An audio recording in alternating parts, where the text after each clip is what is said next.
요한복음 1장 6절로 8절 말씀 제가 봉독합니다. 하나님께로부터 보내심을 받은 사람이 있으니 그의 이름은 요한이라. 그가 증언하러 왔으니 곧 빛에 대하여 증언하고 모든 사람이 자기로 말미암아 믿게 하려 함이라. 그는 이 빛이 아니요 이 빛에 대하여 증언하러 온 자라. 아멘. 요한복음 1장 5절은 빛이 어둠에 비치되 어둠이 깨닫지 못하더라 이렇게 끝이 났습니다. 빛은 말씀 안에 있는 또 생명이라고 했었죠. 우리가 말씀 안에 있는 생명이 바로 사람들의 빛이다. 말씀의 빛을 이제 이렇게 사람들에게 하나님께서 끊임없이 말씀의 빛을 우리에게 비춰 주시고 있는데 사람들은 이 어두움이라는 거죠. 이 어두움은 깨닫지 못하더라. 그리고 나서 6절에 하나님께로부터 보내심을 받은 사람이 이렇게 나오게 됩니다. 왜 보냈을까요? 바로 이 어두움이 빛을 구하지 못하고 있기 때문에 깨닫지 못하고 있기 때문에 깨닫도록 하려고 앞에 5절에 보니까 오늘 6절에 보내심을 받은 사람 요한이 이렇게 나오는데 그 요한은 바로 이 빛을 깨닫도록 어둠인 우리가 이 빛을 깨닫도록 하게 하시기 위해서 하나님께서 보낸 사람이었다라는 것이죠. 그러면 이 요한이 어떤 사람, 오늘 말씀은 어떻게 보면 요한에 대한 말씀인데, 그래서 오늘도 하나님께서 우리에게 이 빛을 깨닫도록 하시기 위해서 우리에게 요한을 보내고 있는 것이죠. 세례 요한을. 그래서 세례 요한은 마태복음 3장 2절에 보면 회개하라 천국이 가까웠다라고 회개하라 이렇게 복음을 전했습니다. 예수님께서 오시기 전에 요한은 예수께서 오시기 전에 복음을 전한 사람입니다. 그래서 우리가 그 예수를 만나기 전에 반드시 누구를 먼저 만나야 되냐면 세례 요한을 먼저 만나야 합니다. 요한은 다른 것을 전한 게 아니라 회개하라는 것입니다. 회개하라라고 전파했다라는 것입니다. 조금 더 보면 누가복음 3장 2절 말씀 한번 찾아보겠습니다. 누가복음 3장 2절.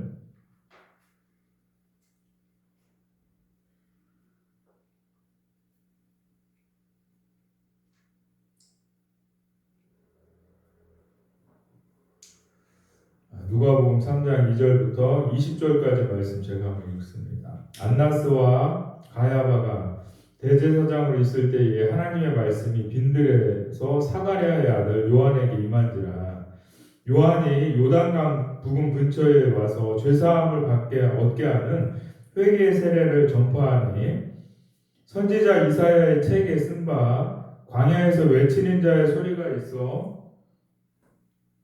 가로되 너희는 주의 길을 예비하라. 그의 첩경을 평탄케 하라.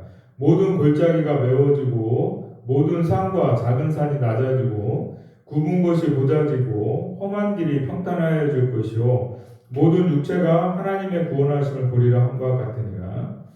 요한이 세례 받으러 나오는 무리에게 이르되 독사의 자식들아 누가 너희를 가르쳐 장차 올 진노를 피하라 하더냐. 말씀을 어떻게 보면 들으러 나오는 누가 있다면 그렇게 지금 얘기하고 있는 거예요. 그러므로 회개에 합당한 열매를 맺고 속으로 아브라함이 우리 조상이라 말하지 말라. 너희에게 이르노니 하나님이 능히 이 돌들로도 아브라함의 자손이 되게 하시리라. 이미 도끼가 나무 뿌리에 놓였으니 좋은 열매 맺지 아니하는 나무마다 찍혀 불에 던지우리라. 무리가 물어가로되 그러하면 우리가 무엇을 하리까? 대답하여 가로되 옷 두 벌 있는 자는 옷 없는 자에게 나눠줄 것이요 먹을 것이 있는 자도 그렇게 할 것이라 하고 세리들도 세례를 받고자 하여 와서 가로되 선생이여 우리는 무엇을 하리이까 하매 가로되 정한 새 외에는 늑징치 말라 하고 군병들도 물어가로되 우리는 무엇을 하리이까 하매 가로되 사람에게 강포하지 말며 무소하지 말고 받는 요를 족한 줄로 알라 하니라. 백성들이 바라고 기다림으로 모든 사람들이 요한을 혹 그리스도신가 심중에 의논하니 요한이 모든 사람에게 대답하여 가로되 나는 물로 너희에게 세례를 주거니와 나보다 능력이 많으신 이는 이가 오시나니 나는 그 신들매를 풀기도 감당치 못하겠노라. 그는 성령과 불로 너희에게 세례를 주실 것이요 손에 키를 들고 자기의 타작마당을 정하게 하사 알곡은 모아 곳간에 들이고 쭉정이는 꺼지지 않는 불에 태우시리라. 또 기타 여러 가지로 권하여 백성에게 좋은 소식을 전하였으나 분봉왕 헤롯은 그 동생의 아내 헤로디아의 일과 또 그의 행한 모든 악한 일을 인하여 요한에게 책망을 받고 이 위에 한 가지 악을 더하여 요한을 오게 가두니라.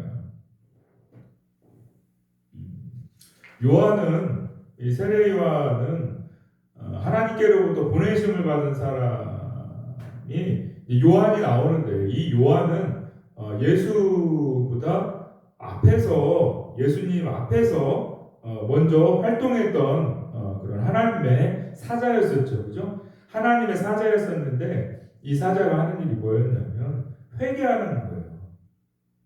회개하라는 거예요. 회개하라.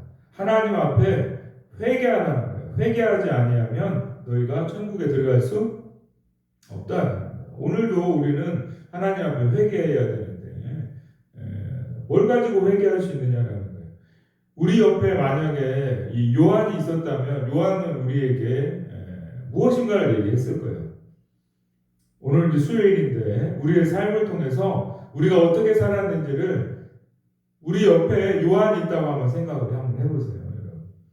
내 옆에 요한이 세례 요한 같은 사람이 있다. 그러면 우리 옆에서 하나님 앞에 똑바로 하지 못했던 그것들을 어떻게 하라고 얘기하겠어요? 똑바로 이거 해야 돼. 이거 해야 돼. 어떻게 보면 그걸 우리는 율법으로 얘기를 하죠. 율법이다. 그죠? 우리의 삶을 살아갈 때에 여러분에게 뭐가 있어야 되냐면 법이 있어야 되는 거예요. 하나님의 법이 있어야 되는 거예요. 내가 생각하기에 내 마음대로 내가 옳은 대로 이때는 이렇게 하고 또 저럴 때는 저렇게 하고 피곤하면 하지 않고 기분 좋을 때는 하고 어떤 그런 것들을 말하는 게 법이 아니잖아요. 여러분 직장 생활을 한다면 만약에 아이들이 학교에 간다면 내가 가고 싶을 때 가고 가기 싫을 때 안 가고 그러지 않잖아요. 직장도 직업을 가지고 있다면 율법이라는 것은 만약에 운전을 한다면 내가 가고 싶다고 가는 길로 갈 수 없죠. 그죠? 뭔가 어떤 법이라는 것은 나쁜 게 아니잖아요. 지켜야 되는 것은 굉장히 좋은 거예요. 하나님의 율법, 하나님의 말씀이 우리에게 나쁘지 않아요. 그런데 하나님께서 우리에게 그런 법을 주셨다는 것이죠. 여러분은 하나님의 법을 가지고 살고 있습니까? 하나님의 법이 없다면 우리는 하나님의 백성이 아니잖아요. 그죠? 우리가 한 생명을 살다가 하나님께로 우리가 돌아가겠죠. 언젠가는. 그렇죠? 영원하신 하나님이 계시니까. 예수님께서도 죽고 부활하셨고 그리고 제자들도 그 길을 갔고 그리고 구약의 모든 선지들이 죽고 하나님께로 나아가는 하나님께 다시 돌아가는 그때가 우리에게 반드시 있겠죠. 이 세상이 전부가 아니라 개수할 날이 반드시 있다라는 거죠. 그렇죠? 그런데 그런 그것들을 어떻게 보면 율법이라고 얘기할 수 있단 말이에요. 하나님의 법대로 살았느냐는 거예요. 저 이래서 못했고요. 저래서 못했고요. 저거에 제 생각에는 이랬고요. 저랬고요. 그거보다도 우리 안에 하나님께서 하라고 하신 그 법이 있느냐라는 거예요. 그 법은 다른 것이 아니라 이 세상에 우리가 하나님의 복음을 알았으면 뭐 하라는 거예요? 복음을 전파하라는 거죠. 그게 많이 알던 적게 알던 달란트 비유에서도 보면 우리는 세상의 빛과 소금인데 빛과 소금의 역할을 하라는 거예요. 그 결과는 우리의 것이 아니죠. 우리의 삶 가운데에서 예수님께서 그 길을 걸어가셨던 거잖아요. 마지막까지. 사랑하라는 거죠. 어떻게 보면. 사랑하고 또 그들에게 하나님의 복음을 전하는 일에 최선을 다하라. 그게 어떻게 보면 하나님의 우리가 알고 있는 법이라면 세례 요한은 어떻게 보면 어떤 그 법이 있었단 말이에요. 똑바로 뭔가를 해야 되는 그것들을 지금 이야기하고 있는데 그 요한을만을 볼 게 아니에요. 요한이 상징하는 것은 하나님의 보다 율법이라는 것이죠. 율법을 상징한단 말이에요. 그런데 그 율법이 있어야 그 뒤에 누가 오시냐면 예수 그리스도가 오게 되는 거예요. 요한복음 1장 14절에 보면 말씀이 육신이 되어 우리 가운데 거하심에 우리가 그 영광을 보니 아버지의 독생자의 영광이요 은혜와 진리가 충만하더라 그런 말씀이 있어요.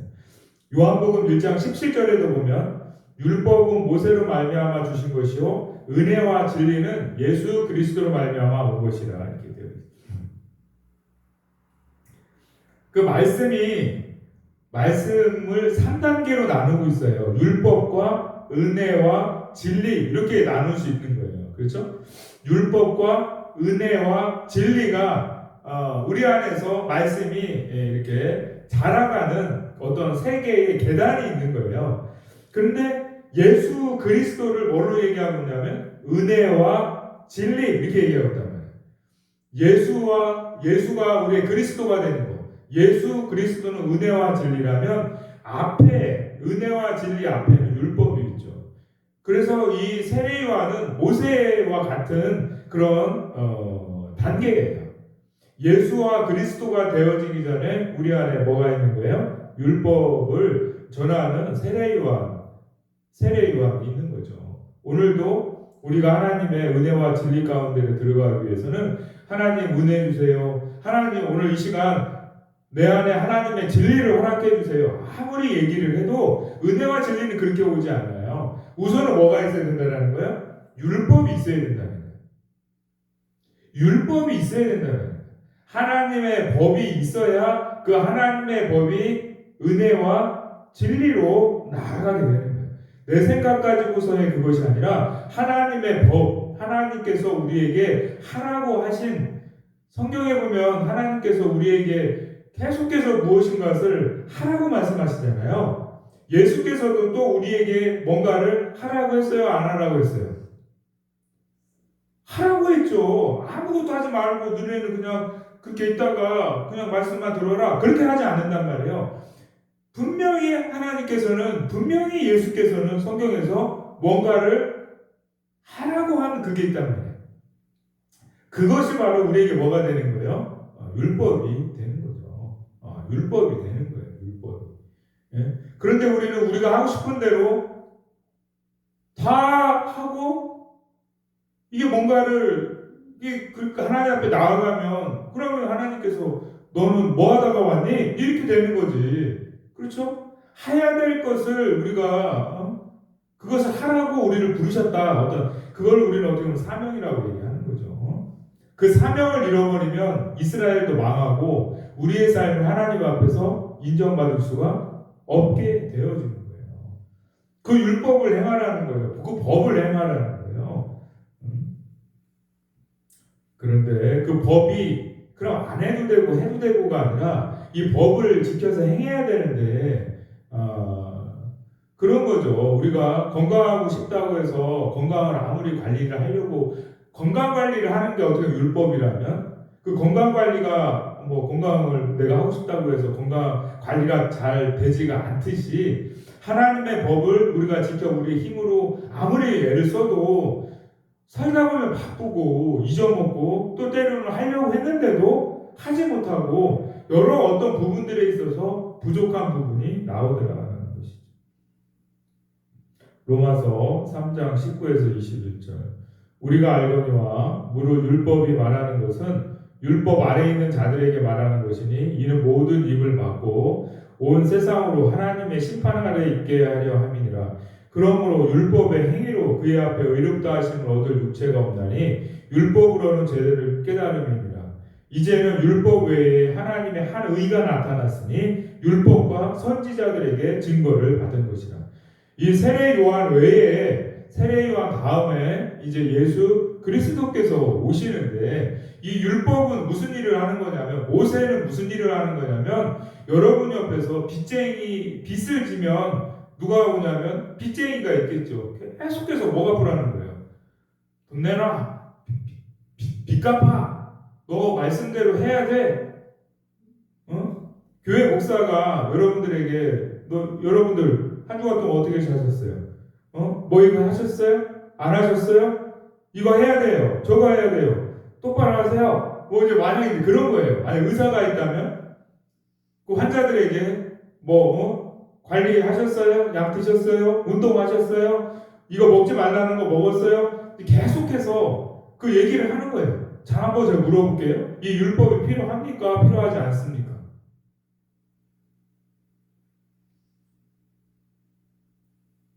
필요합니다. 필요가 왜 안 해요?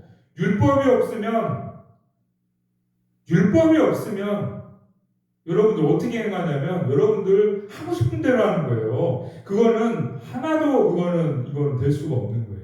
그런데 우리 안에는 율법을 지키고 싶어요? 지키고 싶지 않아요? 지키고 싶지 않아요. 어쩔 때는 피곤하기도 하고 정말로 하고 싶지 않아요. 그래서 우리는 탈선하듯이 부모를 껴나가고 예를 들어가지고 나 싫어요. 말 듣기 싫어요. 제대로 제 힘대로 그냥 살고 싶어요. 저 병원 싫어.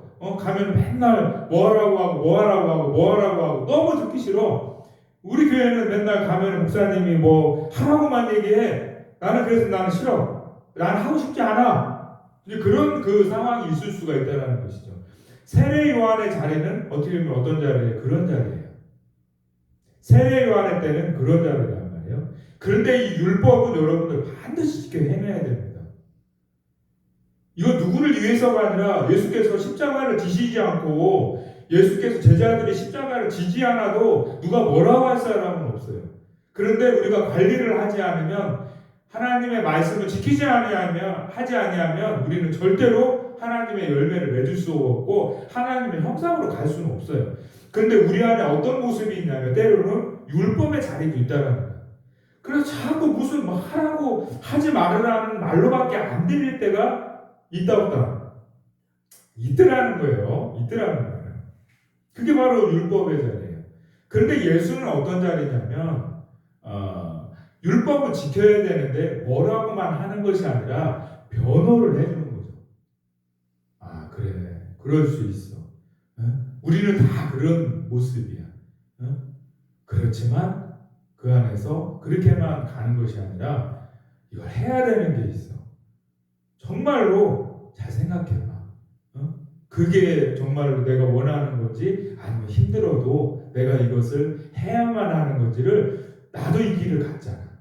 예수께서. 만약 예수께서 옆에 계시다면 우리에게 예수님도 좋은 얘기만 하신 게 아니란 말이에요. 그렇지만 그 옆에서 응원해주고 위로해주고 격려해주는 거예요. 그런데 빚쟁이는 그런 게 없다니까요. 빚쟁이는 오로지 돈만 내놓으라는 거야. 너가 똑바로 안 하면 너 이렇게 되는 거야. 겁주고 두렵게 하고 우리를 힘들게 하는 거야. 그런데 예수는 우리 옆에서 그렇게 하는 게 아니야. 그 율법을 지켜서 하나님의 법을 하나님의 뜻을 행해야 되는데 이 세례 요한만 있다가는 우리는 두렵고 결국은 못하고 도망가겠죠. 못할 때가 너무나도 많으니까. 그런데 예수께서는 끊임없이 우리를 응원해주고 끊임없이 우리의 부족함을 책망하기보다는 다시 한번 해보자. 하나님 앞에 다시 한번 해보자. 다시 일어설 수 있도록 다시 일어서는 그 발을 한번 띄워보자. 주께로 나아가는 그 길을 다시 한번 가보자. 근데 세례 요한의 자리는 그게 아니에요. 하지 못하면 내 마음이 불안해. 두렵고 속상하고 또 내가 그 안에서 트라우마 같은 게 생기는 거예요. 나는 해도 안 돼. 그래 너는 못하는 거야. 못하는 존재야.